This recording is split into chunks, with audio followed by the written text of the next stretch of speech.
NFTs are back on display in Hong Kong at one of the city's largest exhibitions of local art.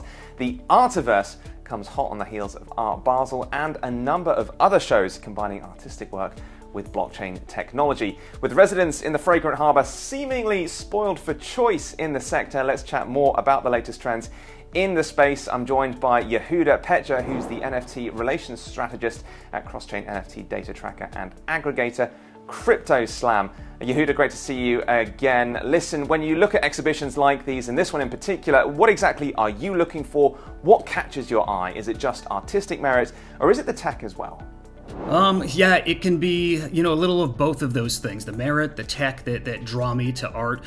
There's a lot of things that make these pieces stand out. It could be the entire composition. It could be how or what tech was used to create the work. It could be the story the piece tells, or it could just be the artist that I would like to support. Recently at Art Basel in Hong Kong, they had curated artists from the Tazos blockchain, and they delivered some of the most interesting generative arts we've seen in quite a while. Marcelo Soria Rodriguez, he made a fabulous piece that was inspired by his daughter's drawings, and it was a simple generative NFT that hopefully helped those new to generative art understand the generative art process. So we're just lucky to see these world-class artists being featured in Hong Kong.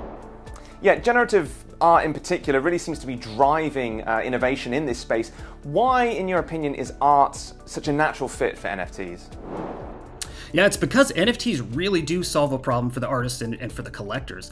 How can someone create or collect art and make a living off of it if it's nearly impossible to tell a copied piece of digital art from the original?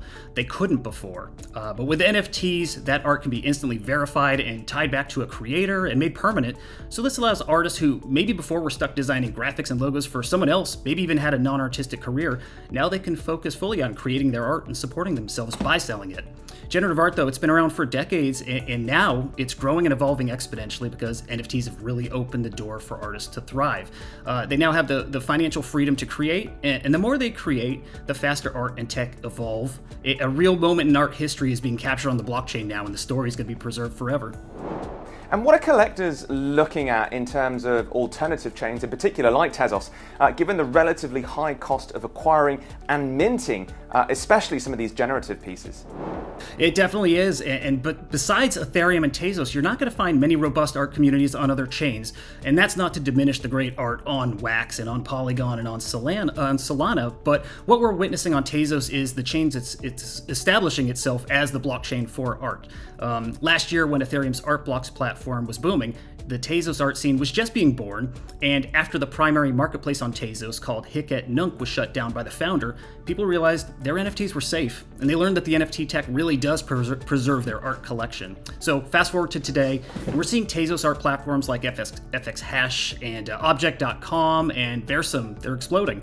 We're also seeing record-breaking art sales on those platforms. There was a $160,000 sale of X Copies Reachback just last week, and we're seeing daily sales of an artist like Zancan, his Lush Temples or Garden Monoliths, because people trust the Tazos blockchain now.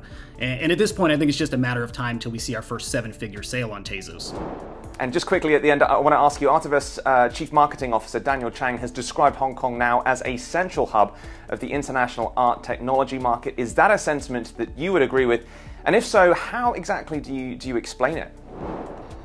Yeah, Daniel's right on. Hong Kong is one of, if not the art capital of the world, and they've been that for years. They even featured some of Tazos' hottest crypto artists years before NFTs became mainstream. Glitch artists like Hey to Rocket, he's been featured at galleries and events in Hong Kong going back to 2016 and before. So them being ahead of the curve when it comes to crypto art as a whole and now generative art, it's not a surprise.